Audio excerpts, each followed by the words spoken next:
Nic Magallanes. I served in the United States Marine Corps January 1st, 2001 to September 30th, 2018.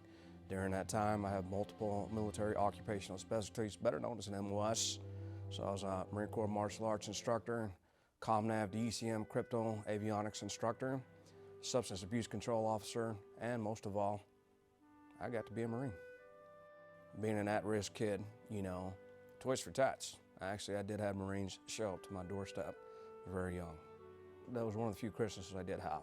So seeing the dress blues, obviously, the aura, and obviously the command presence it took, I fell in love with the identity, the respect that it came with it, obviously the camaraderie as well.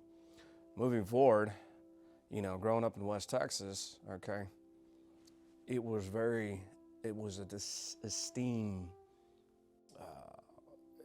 very proud. I mean, there's so many words I can use that when you decided to join the Marine Corps, you know, you were held to a very high standard. That said, so I stuck with that. And I decided to go off to South Plains College, advice could join in the Corps. So finished off my degree, and then I joined the Marine Corps. Unfortunately, I actually had to go to boot camp twice.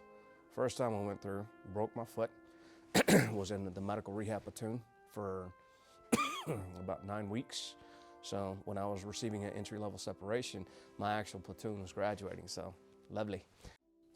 Graduated boot camp, obviously, then you go to MCT. At the time, it was only 17 days. From there, I went to Naval Air Station, Pensacola for MOS school. Greatest time in the world. I mean, that was by far better than being in college. I mean, it was a good time. From there, I went to Marine Corps Air Station, Cherry Point, for my first MIC school and my second duty station. And that's when I deployed with the TAB-3 SS Wright, with security forces with Marine Aviation Logistics Squadron 14 Forward. From there, I spent some time there. Went to Marine Corps Air Station Yuma, spent some time there, and then attempted drill instructor school. Then went back to the fleet, finished Marine Corps Martial Arts School, and then deployed again, thank God. Operation National Resolution 2008 with 15th Marine Expeditionary Unit with VMM. At the time it's now VMM 165, but it was HMH 165. And spent some time in Al Asad. Then from there we went off to recruiter school, and then spent some time in the frozen tundra up in Minnesota.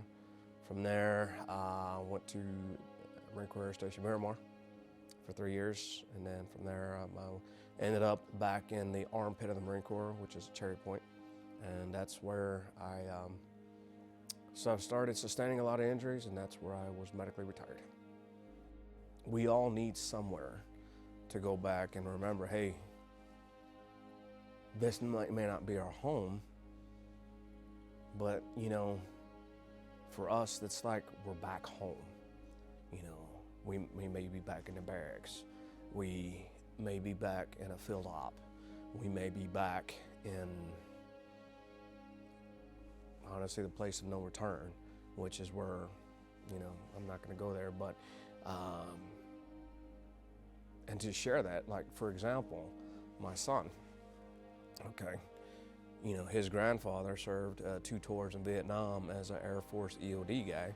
He's no longer with us, but he served honorably, okay? And his mom, you know, served the longest. You know, I couldn't make it. But I think it's important for us to have somewhere to go to so that way we can educate people. And we say, hey, this is what we did.